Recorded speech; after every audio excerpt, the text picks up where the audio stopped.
ॐ अज्ञानतिमिरान्धस्य ज्ञानञ्जनशलाकया चक्षुरुन्मिलितं येन तस्मै श्रीगुरुवे नमः। भगवते वासुदेवाय ॐ नमो भगवते वासुदेवाय ॐ नमो भगवते वासुदेवाय। श्रीमद् भागवतम में हमारी आज नया चैप्टर चालू करेंगे हम लोग। चैप्टर नंबर 12, कैंटो पहला, चैप्टर नंबर 12। चैप्टर का शीर्षक है सम्राट परीक्षित का जन्म। तो आपको याद होगा कि सम्राट परीक्षित का जन्म, तो हमने सुना था कि नेमिषारण्य में कई सारे प्रश्न पूछे गए। उन प्रश्नों में से एक प्रश्न था कि सुखदेव गोस्वामी के बारे में था और एक प्रश्न था परीक्षित महाराज के बारे में। तो सुखदेव गोस्वामी के बारे में हम लोगों ने कुछ सुना पीछे, किस प्रकार उनका जन्म हुआ, कितने सालों तक वो माँ की कोख में रहे, पैदा होते ही जंगल में चले गए। आपने सुना कैसे वेद व्यास ने उनको रोका, उनको भागवतम सुनाई और उनका हृदय परिवर्तित हुआ। और उसके बाद किस प्रकार से वो एक महान आत्मा थे और वो उस जगह पर पहुँचे जहाँ परीक्षित महाराज बैठे थे और वहाँ भागवतम सुनाई। अब परीक्षित महाराज के लिए भी कई प्रश्न थे कि परीक्षित महाराज ने किस प्रकार अपना राज्य छोड़ दिया।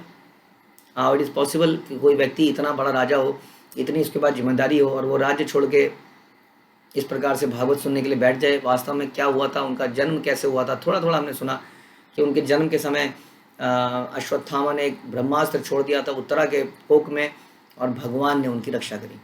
ये आपने सुना। तो हमने केवल अभी तक इतना ही सुना था, उनके जीवन के कार्यकलापों के बारे में हमने नहीं सुना था। तो आप उसके बारे में आगे सुनेंगे। शौनक उवाच, शौनक मुनि ने कहा, अश्वत्थाम्नोपशिष्टेन ब्रह्म शीर्षणा उरु तेजसा उत्तराया हतगर्भा ईशेन आजीविता पुनः। शौनक मुनि ने कहा, महाराज परीक्षित की माता उत्तरा का गर्भ अश्वत्थामा द्वारा छोड़े गए अत्यंत भयंकर तथा अजेय ब्रह्मास्त्र द्वारा विनष्ट कर दिया गया। तो अश्वत्थामा ने जो छोड़ा था ब्रह्मास्त्र, उसको किसने? भगवान ने विनष्ट कर दिया और परीक्षित महाराज की रक्षा करी। लेकिन परमेश्वर ने महाराज परीक्षित को बचा लिया। तस्य जन्म महाबुद्धे कर्माणि च महात्मना निधनम च यथैवासित स प्रेत्या गतवान यथा। अत्यंत बुद्धिमान तथा महान भक्त राजा परीक्षित उस गर्भ से कैसे उत्पन्न हुए, उनकी मृत्यु किस प्रकार से हुई और मृत्यु के बाद उन्होंने कौन सी गति प्राप्त करी, यानी कि पूरा जीवन ही पूछ लिया।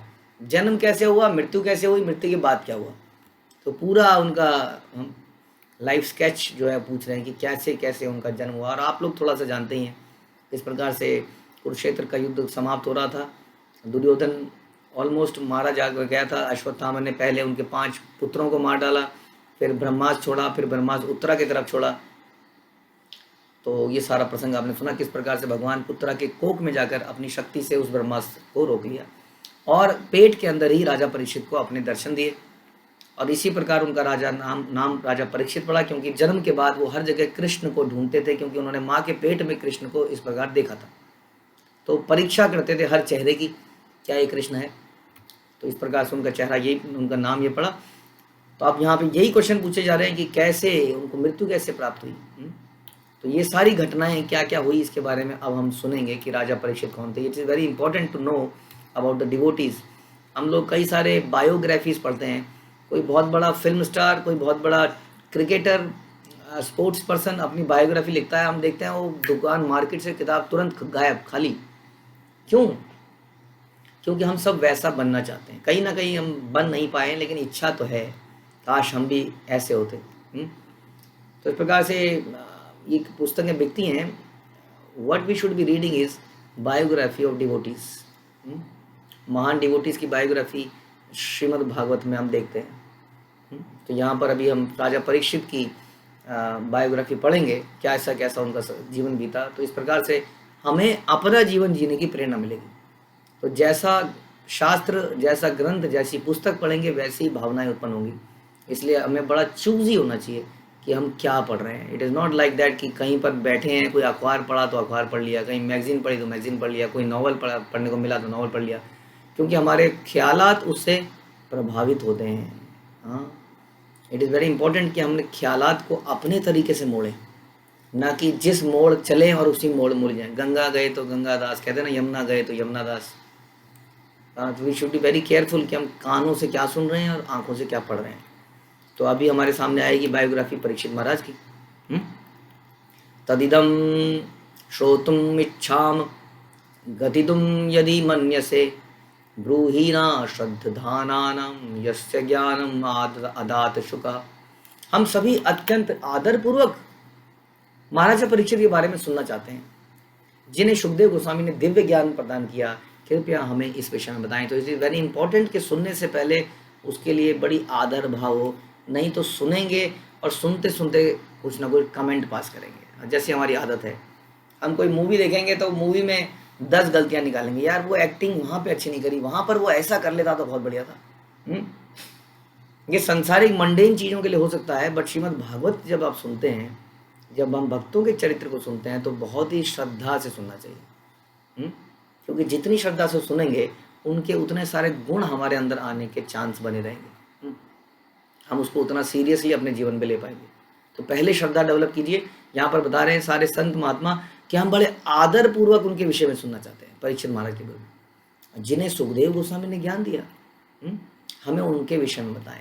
तो हमारी जिज्ञासाएं संसार में बहुत कुछ जानने के लिए है, तो हम अक्सर इस बारे में चर्चा करते हैं कि हमारी जिज्ञासाएं क्या होनी चाहिए। हमारी जिज्ञासाएं भक्तों के जीवन के चरित्र के बारे में, भगवान का लीलाओं के बारे में, इत्यादि के बारे में हमारी जिज्ञासाएं होनी चाहिए।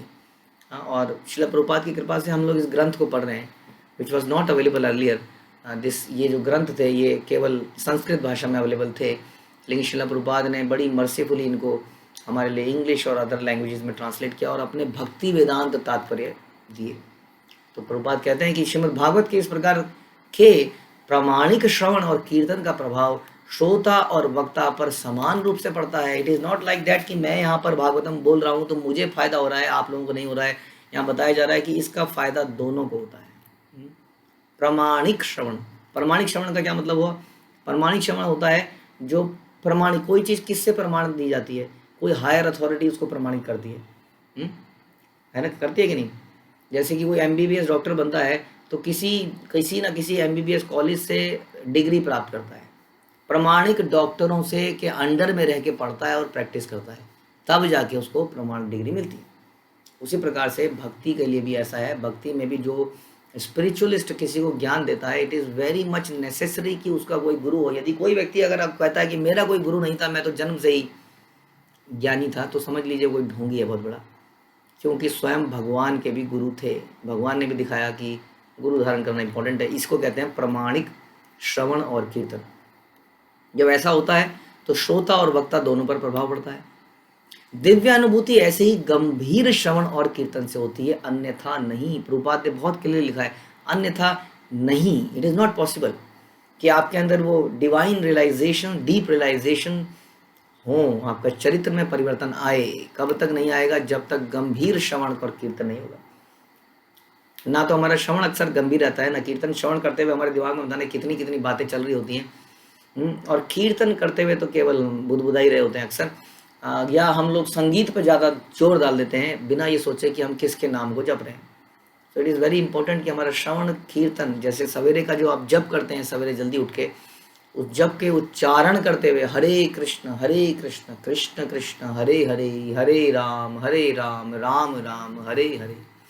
हाँ, कैसे आप हर शब्द पे फोकस कर रहे हैं, बार बार फोकस कर रहे हैं। तो इस प्रकार से गंभीर श्रवण और गंभीर कीर्तन से ऐसी दिव्य अनुभूति होती है, अदरवाइज नहीं होती है। नैमिषारण्य के ऋषि मुनि महाराज परीक्षित के विषय में अत्यंत आदरपूर्वक श्रवण कर रहे हैं। और खासतौर पे आप देखेंगे, हम इतने दिनों से सुन रहे हैं, उनके प्रश्नों की क्वालिटी कितनी ज़बरदस्त है। कितने सारे प्रश्न पूछते हैं, ऐसा लगता है जैसे बच्चा होता है ना, बच्चा पूछता है ये कैसे पापा, ये कैसे, ये ऐसे, अच्छा ये ऐसे, तो ये कैसे। ऐसे प्रश्न हम लोग देखते हैं यहाँ पर सौनक इत्यादि ऋषि बार बार पूछ रहे हैं। तो बड़े उत्सुक हैं, बड़े आदरपूर्वक हैं, क्योंकि उन्होंने गंभीर श्रवण द्वारा सुखदेव गोस्वामी से ज्ञान प्राप्त किया। किन्होंने? परीक्षित के विषय में जानना चाहते हैं, क्योंकि परीक्षित विषय महाराज ने बड़े गंभीरता से इसको लिया। क्यों लिया गंभीरता से? ऐसा कह सकते हैं कि उनके जीवन के केवल 7 दिन बाकी थे। और ये अक्सर हम बोलते हैं, लेकिन फिर भी रियलाइज नहीं कर सकते कि हम नहीं जानते कि हमारे जीवन के वास्तविकता में 7 दिन भी बचे हैं कि नहीं। यू नेवर नो, कल हो ना हो। तो इसलिए राजा परीक्षित के महाराज के पास 7 दिन थे। वी डोंट नो कि हमारे पास कितने दिन हैं, तो हमें कितना सतर्क होना पड़ेगा श्रवण और कीर्तन में। तो ये बताया जा रहा है कि जो इतनी गंभीरता से करेगा उसी को दिव्य अनुभूति होगी। दिव्य ज्ञान प्राप्त करने का एकमात्र साधन है कि उसे प्रमाणिक गुरु से गंभीर श्रवण द्वारा ग्रहण किया जाए। उसके लिए आश्चर्यजनक प्रभावों को उत्पन्न करने हेतु, आश्चर्यजनक प्रभाव मतलब कि ऐसे परिवर्तन जो कि आश्चर्यचकित हों। आज ये व्यक्ति 6 महीने पहले ऐसा था, 6 महीने में इतना बड़ा परिवर्तन। यदि ऐसा चाहिए तो ना तो किसी चिकित्सीय कर्तव्य से होगा, ना किसी चमत्कार से होगा। आजकल कई सारे गुरु जो है, ऐसा हमने सुना है, प्रभुपाद पढ़ में भी लिखते हैं, कैसे दीक्षा देते हैं या शिष्य धारण करते हैं। जैसे ही उनको शिष्य उनके पास आता है, उसके सर पे हाथ रखते हैं या कुछ पकड़ते हैं और शिष्य के शरीर में करंट लगता है। थोड़ी देर के लिए शिष्य बेहोश हो जाता है। तो ऐसा बोला जाता है कि गुरु की आध्यात्मिक शक्ति शिष्य में चली गई। और यहाँ तक का ड्रामा होता है, हम आपको बताएं, प्रभुपाद लिख भी रहे हैं कि गुरु जोर जोर से रोता है कि मेरी आध्यात्मिक शक्ति चली गई। तो ऐसा कोई ड्रामा क्रिएट किया जाता है कि जिसको करंट लगा उसका खून तो गया ही, जितना भी जला उसको ऐसा लगाया फील कराया जाता है कि उसके अंदर कोई आध्यात्मिक शक्ति आ गई। तो यहाँ पर प्रभुपाद लिख रहे हैं ऐसे किसी कर्तव्य से, किसी चमत्कार से ऐसा नहीं होगा। ये केवल गंभीर श्रवण से होगा, कीर्तन से होगा। यह विधि सरल है, लेकिन एक निष्ठ होने पर ही मनोवांछित फल मिलता है।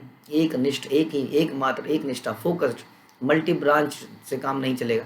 फोकस्ड श्रवण और कीर्तन से ऐसा होगा, प्रभुपाद कह रहे हैं, जैसा कि परीक्षित महाराज के जीवन में हुआ। सुता उवाच अपीपल पलत धर्मराजा पितृवत रज्जयन प्रजा निस्पृहा सर्व कामेभ्य कृष्णपाद अनुसेवया। सूत गोस्वामी ने कहा, शौनक इत्यादि ऋषियों को, आपको याद होगा कि सूत गोस्वामी ही ये सारी भागवतम सुना रहे हैं जो ओरिजिनली परीक्षित महाराज को सुनाई गई सुखदेव गोस्वामी द्वारा। तो सूत गोस्वामी ने शौनक इत्यादि ऋषियों के इन प्रश्नों का उत्तर देते हुए इस कहानी को जारी रखा कि राजा परीक्षित का जन्म कैसे हुआ, क्या उस वक्त हुआ था, बाद में क्या हुआ। तो बताते हैं कहानी, युधिष्ठिर महाराज से शुरू करते हैं कि सम्राट युधिष्ठिर ने अपने राज्यकाल में सबों के ऊपर उदारता पूर्वक शासन चलाया। वे उनके पिता तुल्य ही थे। बहुत महत्वपूर्ण लाइन है और प्रभुपाद बहुत लंबा प्रपट लिखते हैं कि किस प्रकार से एक राजा को होना चाहिए और कंपेयर करते हैं कि आजकल के राजा कैसे हैं।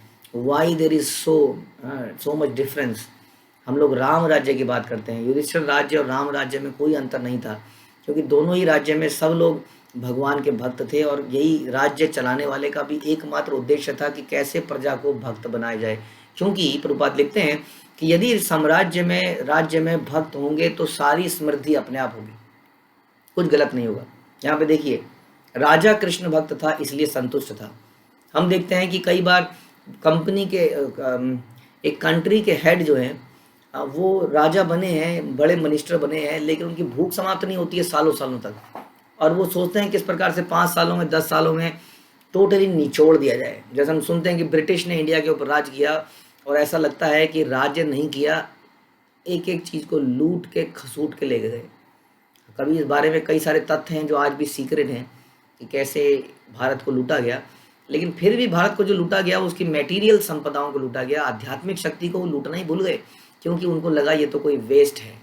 वो आज की डेट में भी हमारे वेदों से कई सारी साइंटिफिक रिसर्च कर रहे हैं। आप जानते हैं, मुझे कुछ दिन पहले किसी ने, हमारे एक भक्त ने बताया कि जो ग्रेविटी का रूल है वो ऑलरेडी अब मैनचेस्टर यूनिवर्सिटी और समवेयर वो बता रहे हैं कि ये ऑलरेडी हमारे ग्रंथों में बहुत साल पहले मैंशनड है, सेम ग्रेविटी लॉ जो कि न्यूटन ने बनाया।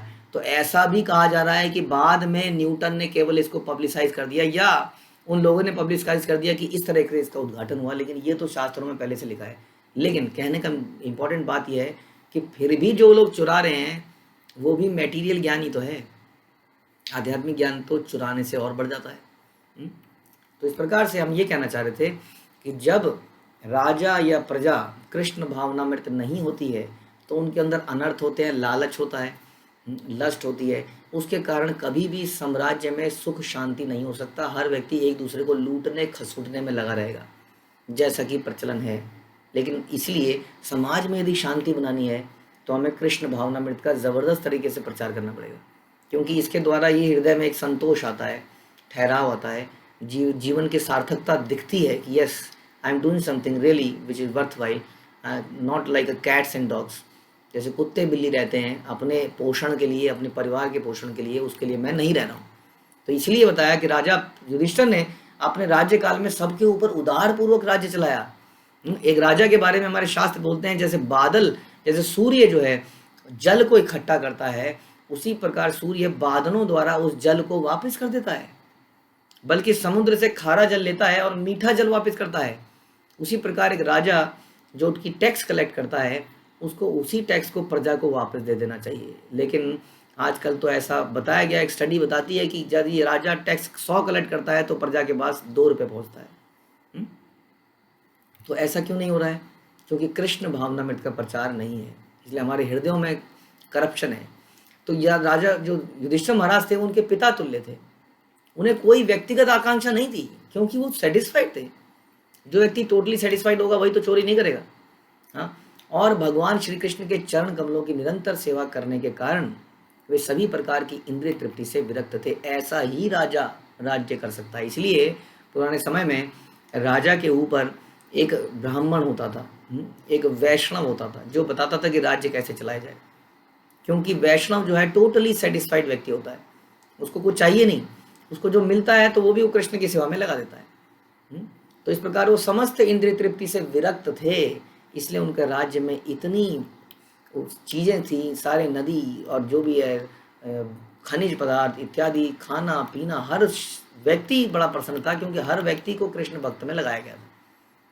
हम कई बार डिस्कस करते हैं कि कई सारी पार्टीज़ के मैनिफेस्टो आते हैं कि हम क्या क्या कराएंगे, लेकिन कोई कहीं ये नहीं आता कि हम जो है हर व्यक्ति को गॉड कॉन्शियस बनाएंगे। अपने अपने धर्मों में बनाइए, कम से कम गॉड कॉन्शियस बनाइए, ताकि वो इस चीज़ को रियलाइज़ करे कि भगवान ने जो दिया है उसके प्रति हमें कितना ग्रेटफुल होना चाहिए। तो ये इस चीज़ के अभाव के कारण हर व्यक्ति सेल्फ सेंटर्ड बन गया है और समाज में खींचा तानी, हमेशा ईर्ष्या इत्यादि मिलती है। तो इस पूरे पर्पट में प्रभुपाद हमें समझा रहे हैं कि यदि हम सुख समृद्धि चाहते हैं अपने परिवार में भी, तो कोशिश करें कि सब कृष्ण भक्त बने, सबके जीवन का उद्देश्य केवल कृष्ण की भक्ति हो, और इस प्रकार से परिवार, समाज, देश, पूरा संसार सुखी हो सकता है। श्रील प्रभुपाद की जय। ग्रंथराज श्रीमद् भागवतम की जय।